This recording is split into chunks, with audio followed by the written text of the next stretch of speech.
Commander Vikram ji, भारतीय वायुसेना। राधे राधे। गुरुदेव, आपके चरणों में कोटि कोटि प्रणाम। महाराज जी, भारतीय सेनाओं में अधिकारियों में काफी पार्टी होती है जिसमें अशुद्ध आहार, मदिरापान इत्यादि होते हैं। इस परिस्थिति में धर्म का पालन किस प्रकार और चिंतन खराब ना हो, ऐसा क्या करें? हाँ, विचारणीय विषय है। विचारणीय विषय, क्योंकि जो संघ है उसका जो रंग है उसमें हम अपने को बचा पावे, ये तो बहुत बड़ी प्रवीणता की बात हुई। पर ये नहीं कि बचाया नहीं जा सकता, ऐसा नहीं है। बचाया जा सकता, पर है बड़ी कठिन परिस्थिति। क्योंकि जैसे अधिकारी जन है, बड़े जन हैं, उनके साथ हम बैठे हैं, अब वो जो खा पी रहे हैं वो हमें आदेश कर रहे हैं खाओ पियो। तो अगर विनय से काम चल जाए तो अच्छा है। विनय का ये हमारा रुचि नहीं है, अरे नहीं पाइए ना, अगर इससे काम चल जाए तो चल जाए। जब आपको पता है काम नहीं चलेगा तो राधा राधा राधा राधा राधा नाम का आश्रय लो, भगवान के सहारे रहो। जैसी परिस्थिति में हो वैसे भगवान को सुमिरन करो, आगे बढ़ा देंगे। हमारी बात समझ रहे हैं ना?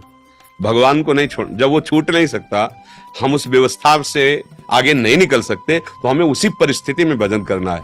भजन होने लगेगा, भगवान आपको रास्ता देने लगेंगे। जहां तक हो सके विनय से बच जाइए।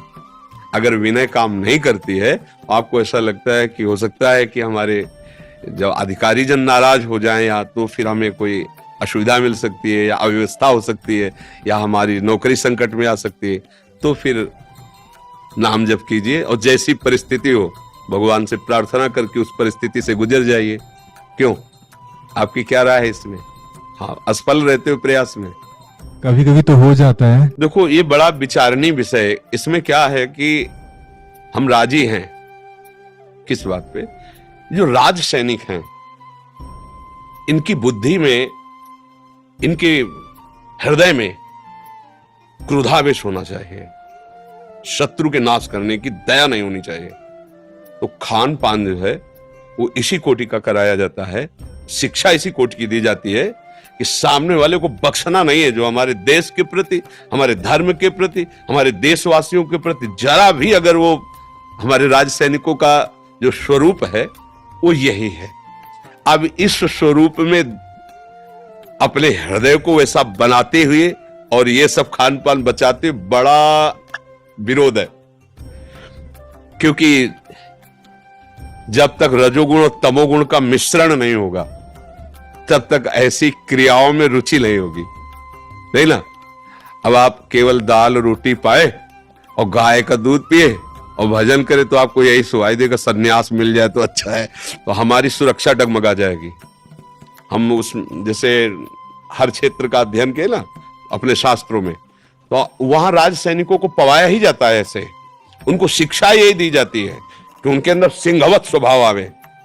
देखो, वो भजन भी है, वो भी भजन है, उसमें अगर आपने चूक किया तो हमारा भजन फेल हो जाएगा। मान लो आतंकवाद बढ़ता चला जाए तो कोई बख्शेगा क्या?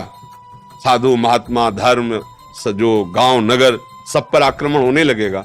उसके लिए आपके अंदर हिंसात्मक प्रवृत्ति है। अब वहां साधुगिरी तो नहीं चलेगी ना, वहां क्षमा, दया, अहिंसा ये नहीं चलेगा। देखो, अलग अलग क्षेत्र है, वहां तुम्हारे लिए सबसे बड़ा भजन है कि आया हुआ हमारे देश को नुकसान पहुंचाने वाला व्यक्ति, वो कोई भी हो, कहीं का भी हो, वो बचना नहीं चाहिए। क्योंकि वो बचेगा तो बहुतों को नष्ट कर देगा। तो उस समय जो स्थिति चाहिए, अब आप ऐसे पहाड़ों में फंसे, ऐसी जगह फंसे, अब जो मिले जैसे मिले प्राण पोषण करो, विजय प्राप्त करो। अब वहां ये थोड़ी देखना है कि सेव, केला, संतरा का जूस मिले तो चलेगा, नहीं तो अगर नहीं, जो मिल रहा है जैसे मिल रहा है, तुम बहुत बड़े कार्य में लगे हो, हमारे देश की सुरक्षा में लगे हुए हो सके तो बचो, नहीं बच सकते तो अपने धर्म का पालन करो, नाम जप करो। बात समझ रहे ना? आप राजकीय विभाग के, हमारे देश के रक्षा पद पर हैं। हमारे सब सैनिक वो कम नहीं है।